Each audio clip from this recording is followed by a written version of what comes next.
And then the other thing that he had a point of contention with me was the monogamy thing, right? And this is often something that a lot of people on the right disagree with me. They actually call me a degenerate for talking about this. So let me kind of give you guys my stance on this.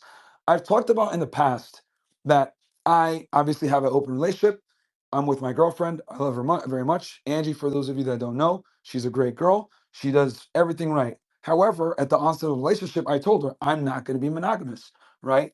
And I I truly do believe that as a man, if you've reached a certain level and you've been able to work really hard, etc., you should be able to have as many women as you want and still be able to have a girl that's dutiful to you if your value is high enough. Now, obviously, this conflicts with a lot of um, Christian right wingers, Catholics, etc. And I also think it's important to note that I come from a Muslim background where having multiple wives isn't a thing. Now, I don't want to sit here and say I'm a devout Muslim or I only use Muslim when it benefits me. I'm just kind of giving you guys that background so you guys understand why polygamy is comfortable to me and I've seen it growing up.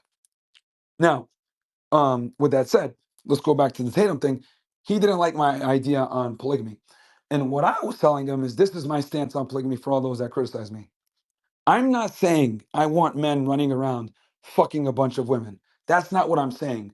But what I am saying is you need to be able to run around and fuck a bunch of women. And that's a very important distinction that my critics often don't address. They think I'm just telling guys, go out and just fuck women indiscriminately. Yeah, woo, right?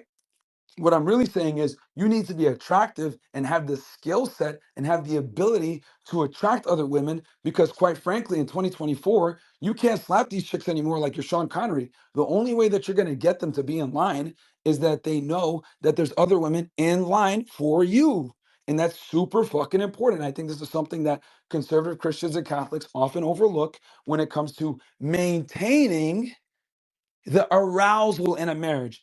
The Bible, religion will tell you how to maintain the love in a relationship, but a lot of the times it won't talk about the importance of also maintaining arousal. And if we live in 2024, where women are encouraged to be hoes, women are encouraged to cheat on you, women are encouraged to not necessarily be wives, rather to be get married, right? So when I was explaining this to Tatum, I was like, look, dude, you know, you go to the gym, you work, you grind, you do all this stuff. When I say I need you to be capable of cheating, you're already doing it. If you're a hardworking guy and you're doing what you're supposed to do and you're going to the gym and you're staying the man that she fell in love with, you're already doing it, right? But I think this is something that's often overlooked because people don't pay attention to female attraction triggers that matter. The most important female attraction trigger, right, is by far something called pre-selection.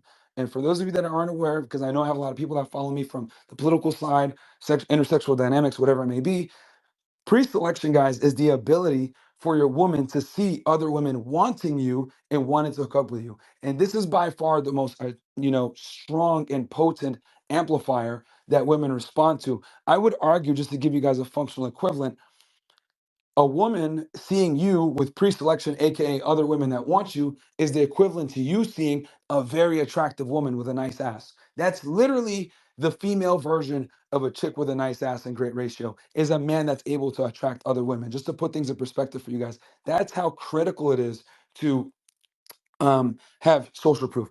So when I explained that to Tatum, he was like, okay, I see your perspective. But once again, as you guys know, if you watch me on YouTube, I have a lot of haters. And what they do is they dilute my message to make it look a certain way when it's really not, because people judge 2, 3, 4 hour long podcasts that I do off of clips and then use that to run with a narrative. Now,